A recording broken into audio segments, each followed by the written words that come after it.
Welcome to the free sample of the Psychology of Totalitarianism by Mattias DESMET. What follows is the introduction and Chapter 3, The Artificial Society. The book is available wherever books are sold. Visit chelseagreen.com for more information.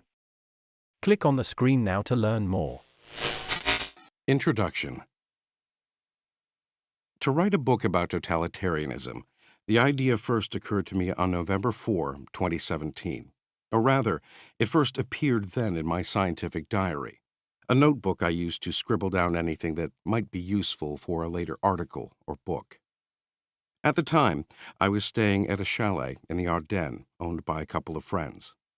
In the early morning hours, as the rising sun illuminated the surrounding woods, I opened my diary to write down thoughts that had spun during the night.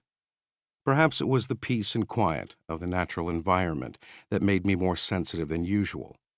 But on that November morning, I was gripped by the palpable and acute awareness of a new totalitarianism that had left its seed and made the fabric of society stiffen. Even by 2017, it could no longer be denied. The grip of governments on private life was growing tremendously fast. We were experiencing an erosion of the right to privacy, especially since 9/11. Alternative voices were increasingly censored and suppressed, particularly in the context of the climate debate.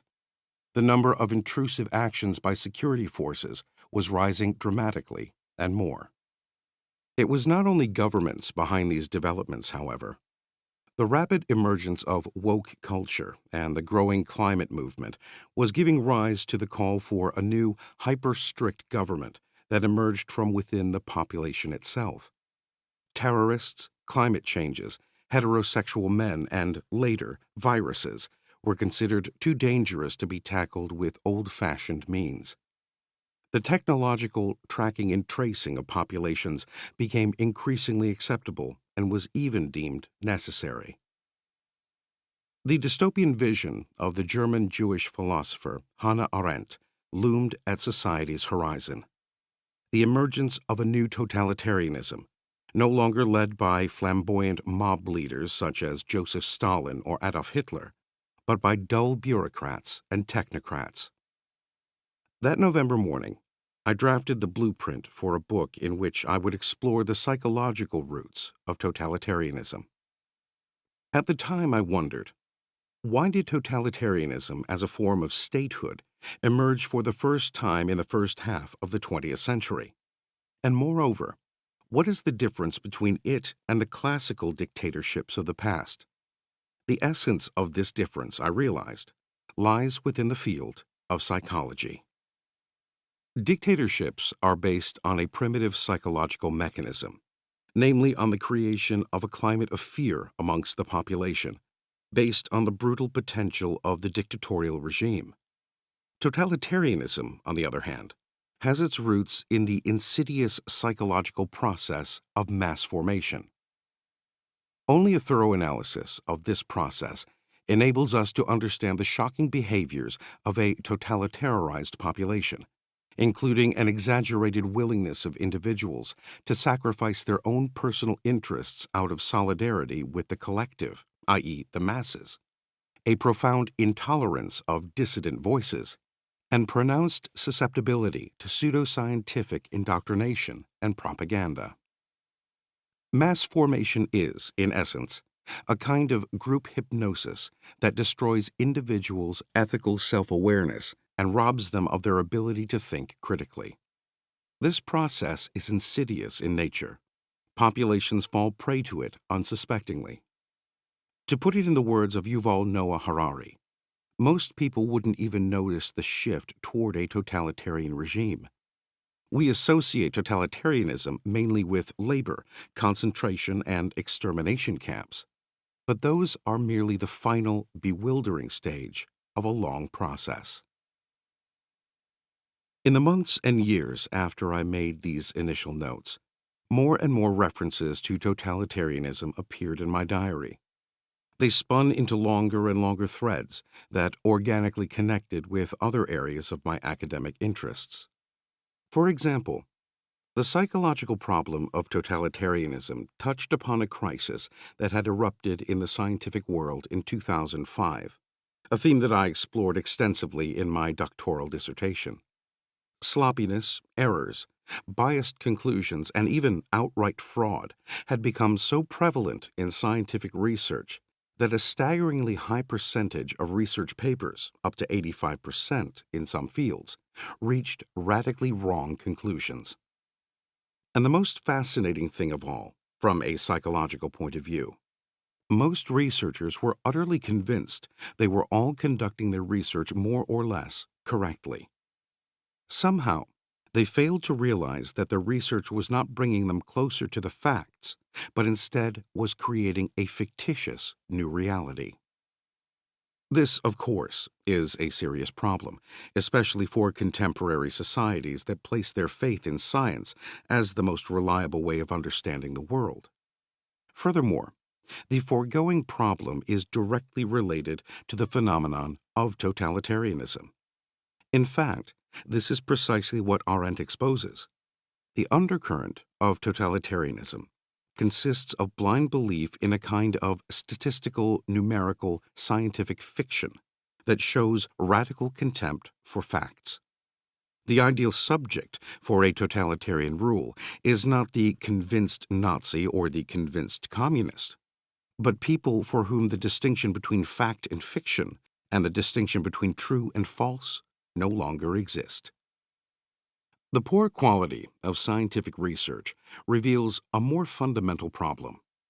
Our scientific worldview has substantial shortcomings, the consequences of which extend far beyond the field of academic research. These shortcomings are also the origin of a profound collective unease, which, in recent decades, has become increasingly palpable in our society. People's view of the future is now tainted with pessimism and lack of perspective, more so every day. Should civilization not be washed away by rising sea levels, then it certainly will be swept away by refugees. The grand narrative of society, the story of the Enlightenment, no longer leads to the optimism and positivism of yesteryear, to put it mildly. Much of the population is trapped in almost complete social isolation. We see a remarkable increase in absenteeism due to mental suffering, an unprecedented proliferation in the use of psychotropic drugs, a burnout epidemic that paralyzes entire companies and government institutions. In 2019, this predicament was clearly perceptible in my own professional environment. I saw so many colleagues around me drop out from work due to psychological problems, hindering the capacity to perform even basic day-to-day work. For example, that year it took me nearly 9 months to obtain a signature on a contract that was required for me to get started on a research project. The university departments that had to review the contract and grant their approval were dealing with so much absenteeism that there was always someone on sick leave due to mental suffering, so that the contract simply didn't get finalized. During that period, all social stress indicators rose exponentially. Anyone familiar with systems theory knows what this means. The system is heading for a tipping point. It is on the verge of reorganizing itself and seeking a new equilibrium. At the end of December 2019, in the same Ardennes chalet I mentioned earlier, I ventured to make a small prediction in the company of friends. One of these days, we will wake up in a different society. This intuitive premonition even enticed me to take action. A few days later, I went to the bank to pay off the mortgage on my house. Whether or not that was a wise thing to do depends entirely on your perspective. Maybe it wasn't wise from a purely economic or tax point of view, but that was of no concern to me. First and foremost, I wanted my sovereignty back. I did not want to feel indebted to and complicit in a financial system that, in my view, played a part in the social impasse that was about to occur. The bank manager listened to my story. He even agreed with me. But he insisted on knowing why I felt so determined about it. Even after we spoke for an hour and a half, It wasn't enough to fill the emptiness of his question. I ended up leaving him wondering, well past the closing time of his branch office, which was to be shut down forever shortly thereafter. A few months later, in February 2020, the global village began to shake on its foundations. The world was presented with a foreboding crisis, the consequences of which were incalculable. In a matter of weeks, everyone was gripped by the story of a virus, a story that was undoubtedly based on facts. But on which ones? We caught a first glimpse of the facts via footage from China. A virus forced the Chinese government to take the most draconian measures. Entire cities were quarantined, new hospitals were built hastily, and individuals in white suits disinfected public spaces. Here and there, rumors emerged that the totalitarian Chinese government was overreacting and that the new virus was no worse than the flu. Opposite opinions were also floating around, that it must be much worse than it looked, because otherwise no government would take such radical measures. At that point, everything still felt far removed from our shores, and we assumed that the story did not allow us to gauge the full extent of the facts. Until the moment that the virus arrived in Europe. We now began recording infections and deaths for ourselves. We saw images of overcrowded emergency rooms in Italy, convoys of army vehicles transporting corpses, morgues full of coffins. The renowned scientist at Imperial College confidently predicted that without the most drastic measures, the virus would claim tens of millions of lives. In Bergamo, sirens blared day and night, silencing any voice in public space that dared to doubt the facts. From then on, story and facts seemed to merge, and uncertainty gave way to certainty. The unimaginable became reality. We witnessed the abrupt pivot of nearly every country on Earth to follow China's example and place huge populations of people under de facto house arrest, a situation for which the term lockdown was devised. A surreal silence descended, ominous and liberating at the same time. The sky without airplanes, traffic arteries without rushing blood, the dust of chasing vain desires settling down, and in India, the air became so pure that for the first time in 30 years, in some places, the Himalayas became once more visible against the horizon. It didn't stop there. We also saw a remarkable transfer of power. Expert virologists were called upon as George Orwell's pigs, the smartest animals on the farm, to replace the unreliable politicians. They would run the animal farm with accurate, quote, scientific information in a time of plague. But these experts soon turned out to have quite a few common human flaws. In their statistics and graphs, they made mistakes that even ordinary people would not easily make. It went so far that, at one point, they counted all deaths as coronavirus deaths, including people who had died of, say, heart attacks. Nor did they live up to their promises. These experts pledged that the gates to freedom would reopen after 2 doses of the vaccine. But when the time came, things didn't change, and they came up with the need for a third. And just like Orwell's pigs, they sometimes changed the rules overnight, inconspicuously. First, the animals had to comply with the measures because the number of sick people could not exceed the capacity of the healthcare system, flatten the curve. But one day, everyone woke up to discover writing on the walls stating that the measures were being extended because the virus had to be eradicated, crush the curve. Eventually, the rules changed so often that only the pigs seemed to know them, and even that was not so sure. Some people became suspicious. How is it possible that these experts make mistakes that even laymen wouldn't make? Aren't they scientists? The kind of people who took us to the moon and gave us the internet. They can't be that stupid, can they? What is the end game? Their recommendations take us further down the road in the same direction. With each new step, we lose more of our freedoms until we reach a final destination where human beings are reduced to QR codes in a large technocratic medical experiment. That's how most people eventually became certain, very certain, yet of the most opposing things. Some people were convinced that we were dealing with a killer virus, others that it was nothing more than the seasonal flu, and still others believed that the virus did not even exist, and that we were dealing with a worldwide conspiracy. And there were also a few who continued to tolerate uncertainty and kept asking themselves, how can we adequately understand what is going on in our society? The coronavirus crisis did not come out of the blue. It fits into a series of increasingly desperate and self-destructive societal responses to objects of fear: terrorists, global warming, coronavirus. Whenever a new object of fear arises in society, there is only one response and one defense in our current way of thinking: increased control. The fact that the human being can tolerate only a certain amount of control is completely overlooked. Coercive control leads to fear, and fear leads to more coercive control.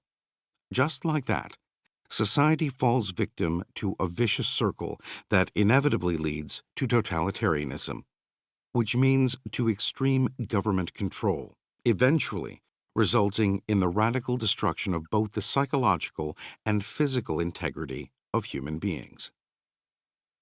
We have to consider the current fear and psychological discomfort to be a problem in itself, a problem that cannot be reduced to a virus or any other object of threat.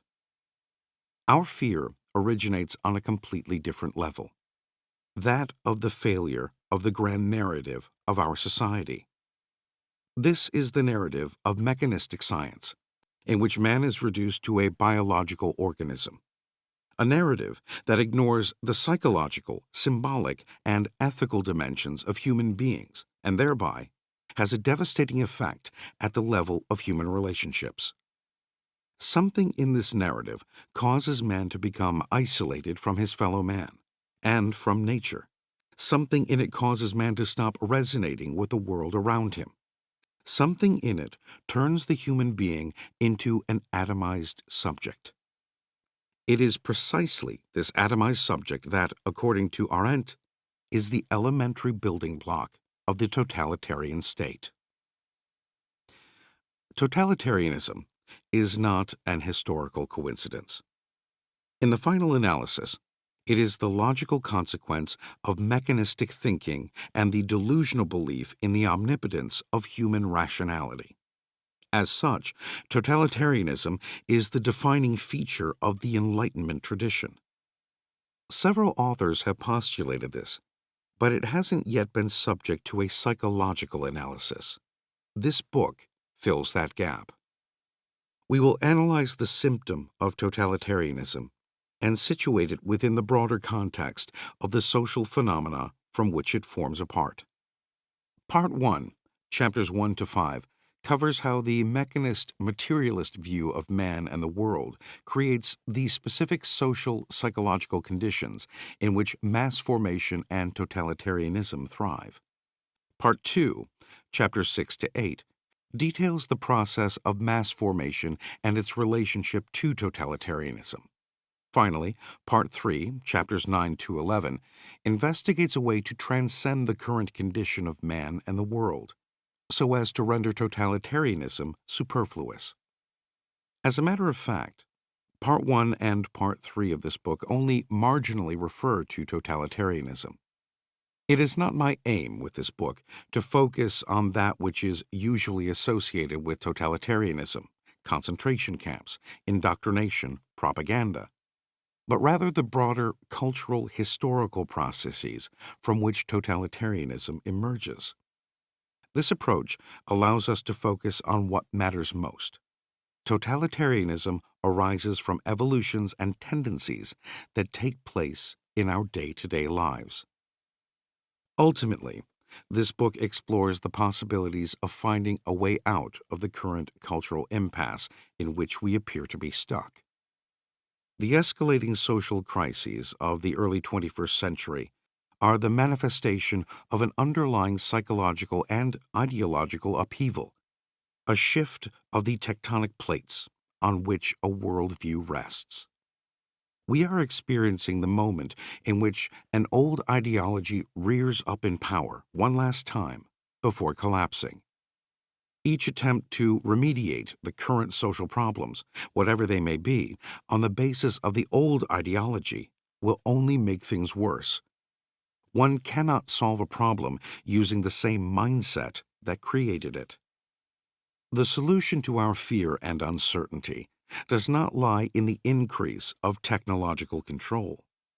The real task facing us as individuals and as a society is to construct a new view of man and the world, to find a new foundation for our identity, to formulate new principles for living together with others, and to reappraise a timely human capacity, speaking the truth.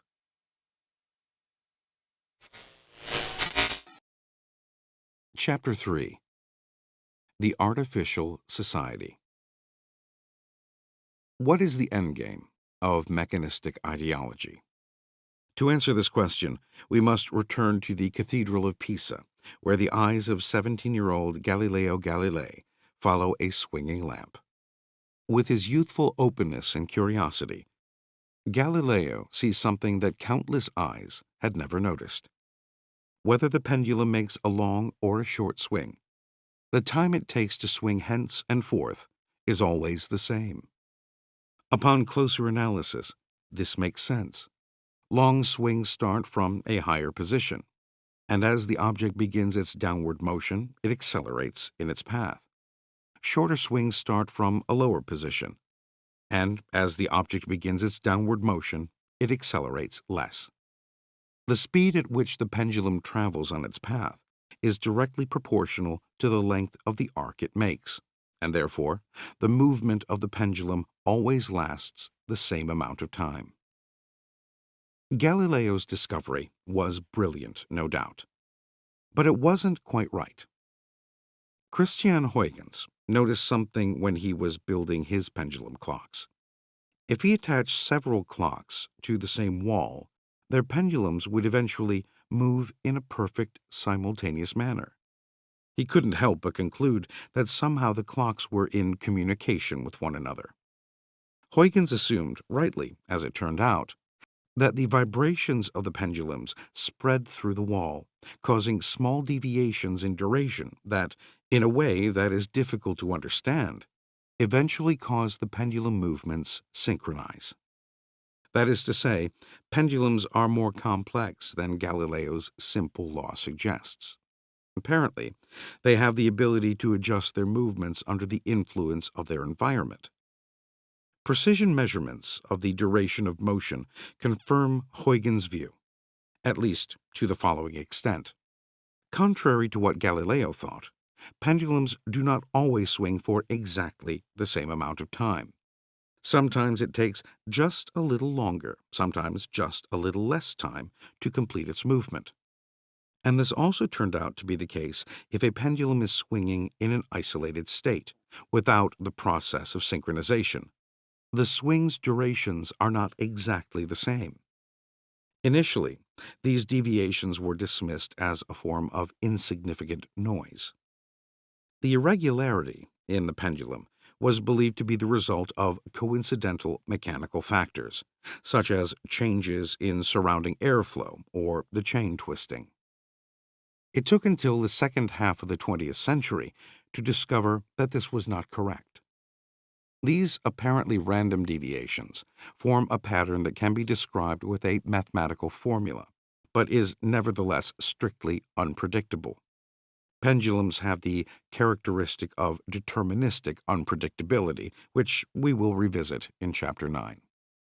What's more, the aforementioned pattern is unique to each pendulum. Pendulums have been regarded as dull mechanical phenomena that dutifully followed Galileo's law. But those elementary mechanical devices were, in fact, creative in nature and idiosyncratically capable of disobedience. In Chaos, James Gleick puts it this way: Those studying chaotic dynamics discovered that the disorderly behavior of simple systems acted as a creative process. It generated complexity, richly organized patterns, sometimes stable and sometimes unstable, sometimes finite and sometimes infinite, but always with the fascination of living things. Reducing the pendulum's behavior to Galileo's law robs it of its social qualities, as well as its individuality and creativity. If you were to create a virtual pendulum in a computer program that behaves strictly according to Galileo's law, it would look very much like a real pendulum, but it would be a death phenomenon, lacking the lively chaos of a real pendulum. Galileo's pendulum illustrates a universal law. The logic and rational explanation of a natural phenomenon, however comprehensive it may be, always makes an abstraction of that phenomenon. Theoretical models never capture anything fully. They always leave an unexplained remainder. This remainder is not just insignificant random noise. It is the essence of the object. It is its living component. You can see this, for example, in the difference between natural and artificial products. Whether it's a genetically engineered plant, lab-printed meat, vaccine-induced immunity, or high-tech sex dolls, whenever we artificially reproduce a natural phenomenon from rational analysis, the artificial phenomenon is not identical to the original. The loss is not always immediately visible. Sometimes it is barely visible at all, and yet it is crucial, both on a physical and psychological level. The digitalization of human interactions, replacing real human interactions with digital ones, is a good example thereof. With the coronavirus crisis, the trend toward a digital society made a big leap forward. Teleworking became the norm. Student life took place online. Aperitif and coffee were consumed in front of a television or computer screen. Even sex was mediated through technological machinery, and the death penalty was carried out from a safe digital distance. Initially, it was mainly seen as a necessity and occasionally as an advantage. People felt protected from the virus, saved time, avoided traffic jams, reduced their ecological footprint, and spared themselves the stress and discomfort that can characterize human encounters. However, this acceleration of online existence also accelerated burnout and exhaustion, to the extent that some now speak of digital depression. Perhaps the heart of the problem lies in the following. A conversation not only conveys information, there is also a subtle but equally profound bodily exchange, and this is disrupted by digitalization. This physical aspect of speaking is of vital importance. It makes language a matter of love and lust, charged with a refined, eroticizing power. That's why we physically crave a real conversation after a week of working online. A digital conversation is not the same as a real conversation. We see this most clearly in infants. During the first 6 months, they learn to distinguish language sounds to an astonishing pace, but only while listening to someone who is physically present, not when listening to an audio or video recording. See Kuhl's experiments. Early language learning is inseparable from the physical presence of the other. The child internalizes the mother's body language as it satisfies its physical needs with the warmth of her body, the milk of her breasts. The child breathlessly fixates on the mother's face and imitates the expressions that play on it. It listens with the closest attention to the sound she makes, and even with its earliest sobbing and crying, already echoes the melody and tones of her speech. What's more, this synchronization already takes place before birth, in the womb. Annie Murphy Paul's experiments. What babies learn before they are born. shows that the infant's crying immediately after birth already bears melodic resemblance to its mother's voice.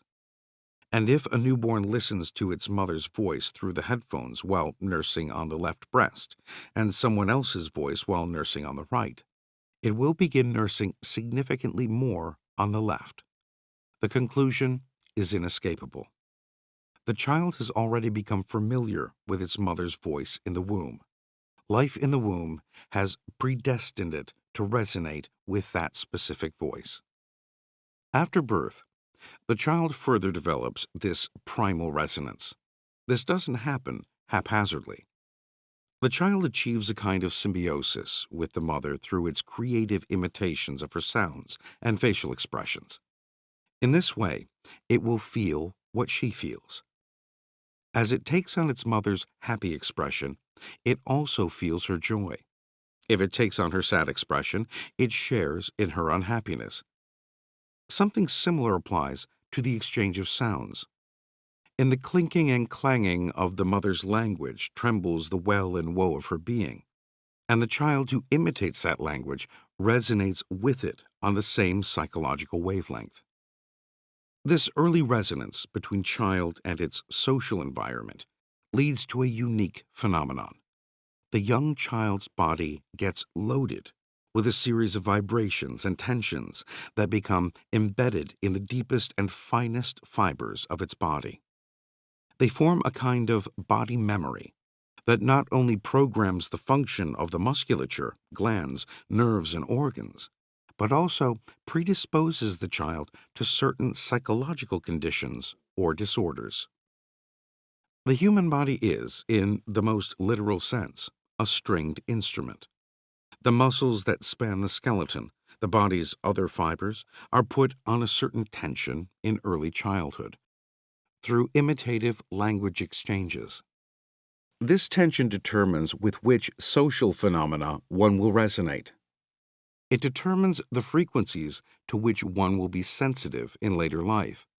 That's why certain people and certain events can literally strike a chord. They touch the body and, as such, touch the soul. It is for this reason that the voice can make the body ill, or, conversely, heal it. That is why the voice is of vital importance, especially at an early age. Lack of a voice is fatal to the young child. The Austrian-American psychiatrist René Spitz studied two groups of children whose biological needs, food, drink, clothing, housing, were satisfied in identical ways, except that one group had a stable psychological bond with a caretaker and the other did not. Spitz found that the mortality rate was significantly higher in the latter group. This subtle physical dimension of linguistic exchange remains important throughout life. While speaking, adults, like young children, constantly mirror the facial expressions and posture of the interlocutor without even realizing it. See research into so-called mirror neurons. This happens through a kind of inner imitation, through slight and imperceptible increases in muscle tension. No matter how subtle, this is more than enough to gauge, in an immeasurably short time span, the deeper layers of the other's subjective experiencing. Whether that person is in pain, feels sad or happy, is perhaps just pretending, and to mimic it. This leads to a remarkably direct connection between interlocutors. Professionally, I have been studying psychotherapeutic conversations in detail for 15 years and have been able to ascertain this in a concrete way. To highlight a single aspect, people react incredibly quickly to one another during conversations. When one person stops speaking, the other usually begins in less than 0.2 seconds.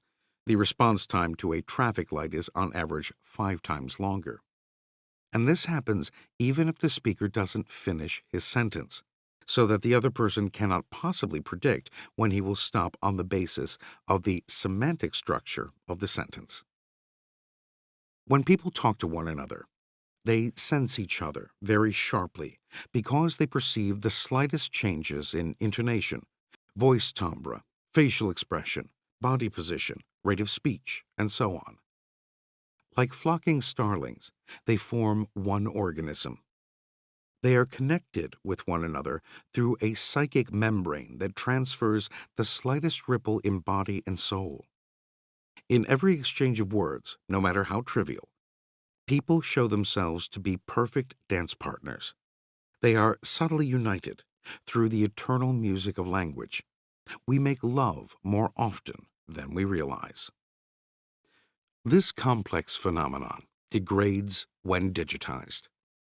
Digital interactions always have a certain delay, exclude certain aspects of contact, such as scent and temperature, are selective, you see only someone's face, and create the constant unpleasant pre-apprehension that the connection may drop. As a result, digital interactions are not only experienced as reticent and stiff, they also give us the feeling that we cannot really physically sense each other.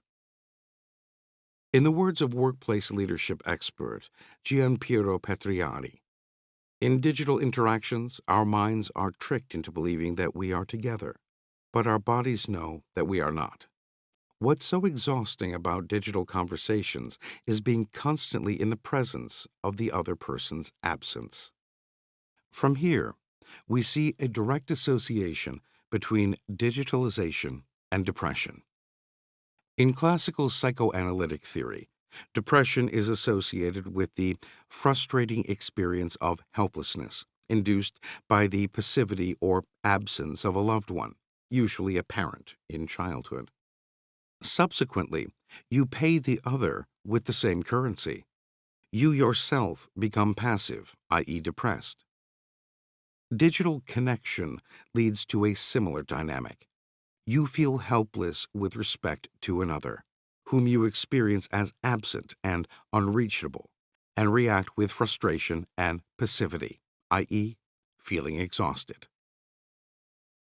Digitalization dehumanizes a conversation. This usually happens in a hidden, insidious way, but sometimes it can also be felt very sharply. A recent example from my psychotherapeutic practice. A woman in her early 40s wakes up one night with her hands covered in blood and realizes she is miscarrying the baby she's been yearning for her entire life. She asks me, sobbing, for a conversation, a real conversation. In such a situation, anyone can sense that the digital wall will not be scalable for the words in which the drama seeks its expression. Unless there really isn't any other possibility, offering a digital conversation in such a situation seems, indeed, almost inhumane. Similar examples can be extracted from educational settings. The enthusiasm of the teacher, which is almost physically palpable in a classroom, does not tolerate the journey through a fiber optic cable. Work environments. The support of a project leader is diluted in an online meeting. Love life. Try to salvage a wavering love with all the linguistic torment that characterizes it through online communication. And actually, any situation to which a person must be fully accompanied by his humanity. If all this is true, then why are digital interactions so attractive? Why did we happily give up chit-chatting for text messages long before the coronavirus crisis? It is convenient to communicate in this way with people who are far away. This is certainly true. However, there is also another psychological factor at play. Uncertainty is the preeminent characteristic of human experience. No other animal is so haunted by doubt or plagued by existential questions, and this is especially true of our relationship to the other. How can I do good for the other? Does he like me? Does he find me attractive? Do I mean something to him? What does he want from me? In a digital conversation, in which the other is literally kept at a distance, but can still be reached, these eternal questions and all the associated uncertainty and fear become less acute. The sense of control is far greater. It's easier to selectively show some things and hide others. In short, people feel psychologically safer and more comfortable behind a digital wall, but pay a price for it with the loss of connectedness. This brings us to a theme that will recur repeatedly in this book. The mechanization of the world causes man to lose contact with his environment and become an atomized subject, the kind of subject in which Hannah Arendt recognized the essential component of the totalitarian state. Science adapts its theory to reality, whereas ideology adapts reality to theory. This includes mechanistic ideology, which attempts to adapt reality to its theoretical fiction. It aims to optimize nature and the world. We already mentioned genetically engineered plants and animals, lab-printed meat, and other artificial products. But it extends much further than that. Some argue that menstrual periods are a superfluous inconvenience and advocate for eliminating them with artificial hormones and turning the female cycle into a single, flat line. And after years of experimenting with growing cow and dog fetuses in an artificial womb, which is little more than a plastic bag, some people believe that it's also time to replace a mother's womb with a synthetic sac. The only thing missing to make such practices completely identical to the breeding programs in Aldous Huxley's Brave New World is for the mother's voice to be replaced by the monotonous repetition of conditioning messages. In such a case, the melodious echoes of the mother's voice will no longer be reflected in her newborn's cries. Instead, the baby will arrive in the world already socially adapted. Other advantages cannot be underestimated. The future parents will be able to continue their normal lives during the 9 months of pregnancy. It isn't yet entirely clear as to whether the presence of the child will be allowed to change the life at all after the synthetic womb opens and the child is born. The synthetic womb is not as far away as we may think.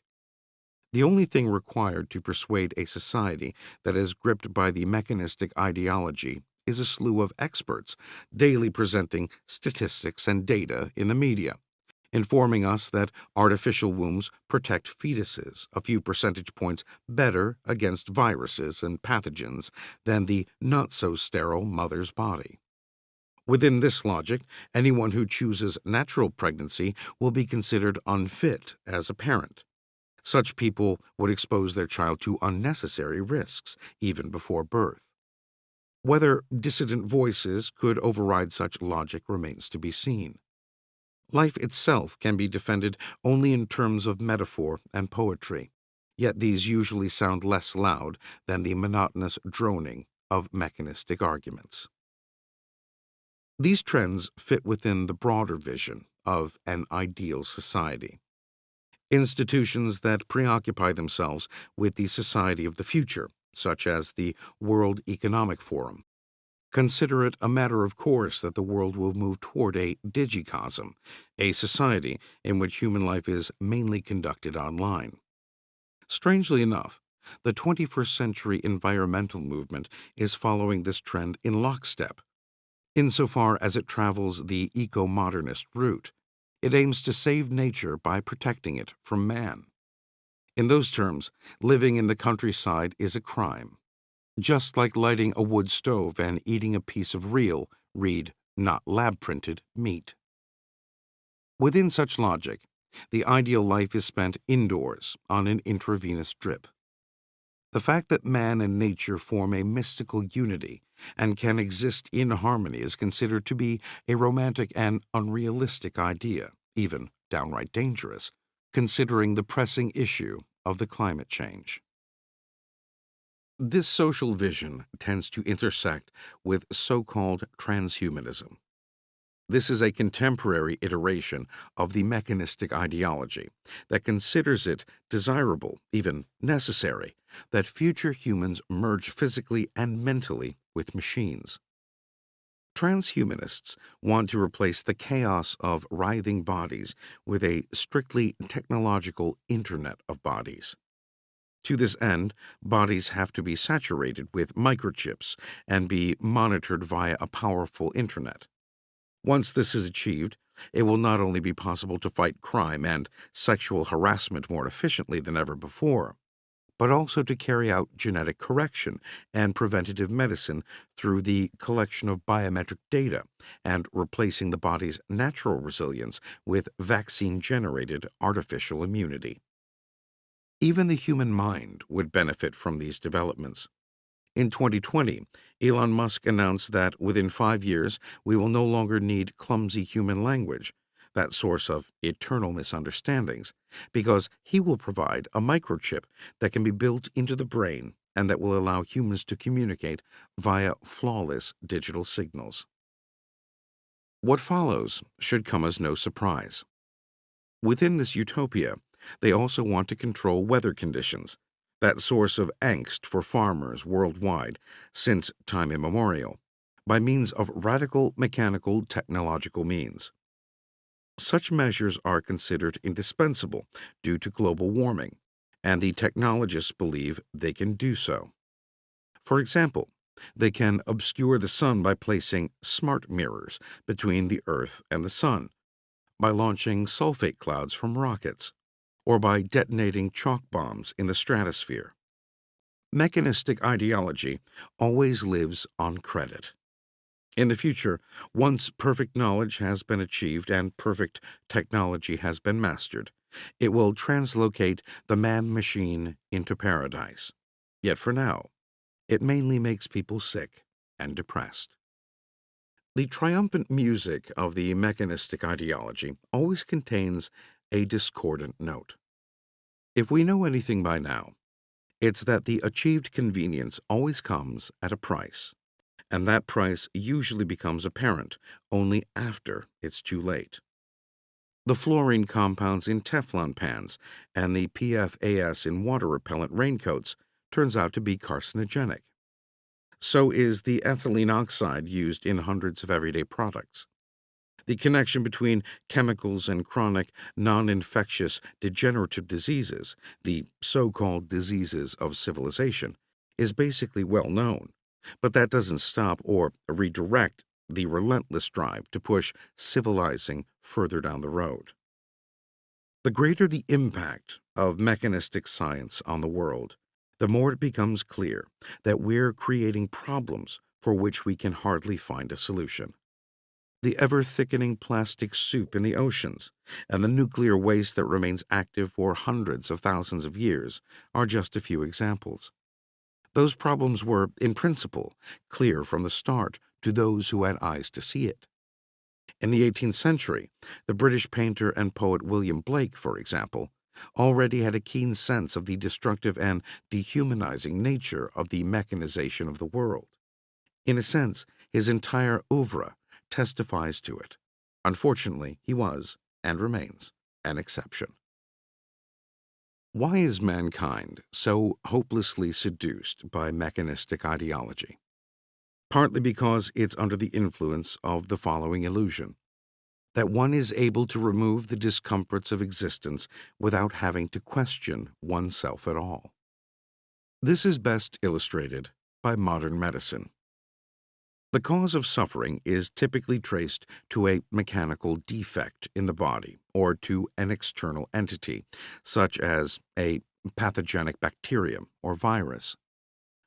Its cause is localized and can, in principle, be controlled, managed, and manipulated without the patient having to wrestle with any psychological, ethical, or moral complexity.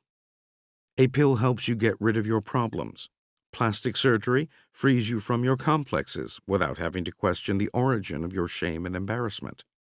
While the practical applications of mechanistic science makes life easier, in a sense, the essence of life eludes us evermore. Much of that process takes place below conscious awareness, but the sharp increase in acute mental suffering is an unmistakable sign that is discernible at society's surface. The Enlightenment man could hardly help but cling to utopian optimism. In the 19th century, Industrialization heralded the disappearance of the aristocratic and class society and associated local social structures.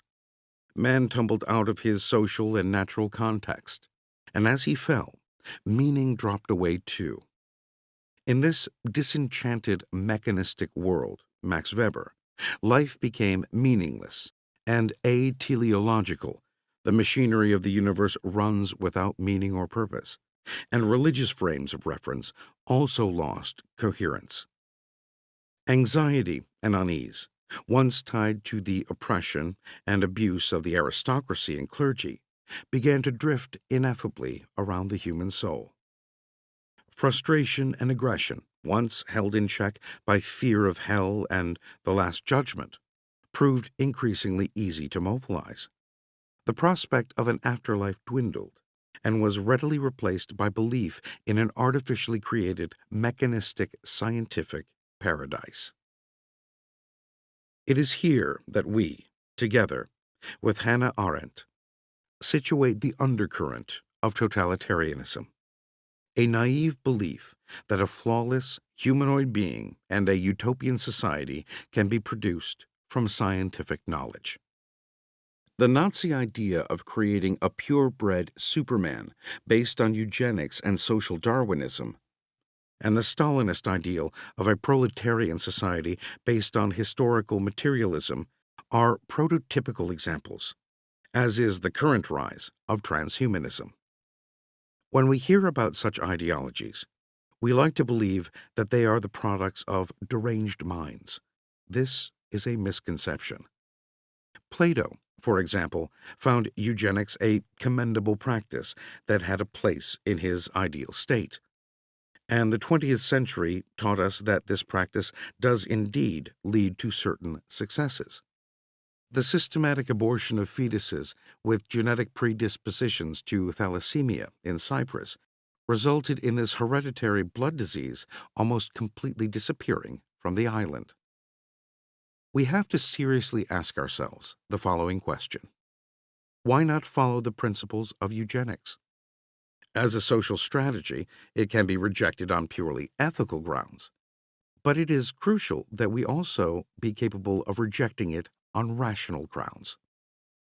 The essence on rational grounds might be this: eugenics may sometimes lead locally to desired results, insofar as it concerns combating undesirable characteristics.